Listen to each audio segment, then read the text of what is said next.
Hello, നമുക്കിന്നൊരു recipe video ആയാലോ?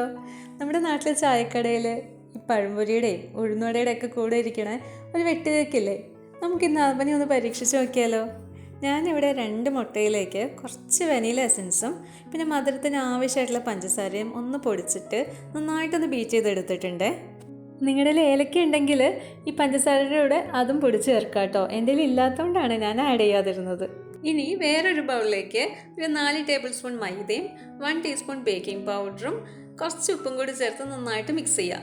എന്നിട്ട് നേരത്തെ മാറ്റി വെച്ച മുട്ടയില്ലേ മിക്സ്, അവനെയും കൂടി ഇതിലേക്ക് ഇട്ട് നല്ല ചപ്പാത്തി മാവിൻ്റെ പരുവത്തിലൊന്ന് കുഴച്ചെടുക്കാം. ഇതിൽ ഒരു കാര്യം ആഡ് ചെയ്യാൻ ഞാൻ മിസ്സായിട്ടുണ്ട് കേട്ടോ. നിങ്ങൾ ഉണ്ടാക്കുമ്പം കുറച്ച് റവയും കൂടി ചേർത്ത് വേണേ മിക്സ് ചെയ്യാനായിട്ട്. എന്നിട്ട് നമുക്കിഷ്ടമുള്ള ഷേപ്പിലൊന്ന് മോൾഡ് ചെയ്തെടുത്ത് നല്ല ചൂടായ എണ്ണയിലിട്ട് പൊരിച്ചെടുക്കുക.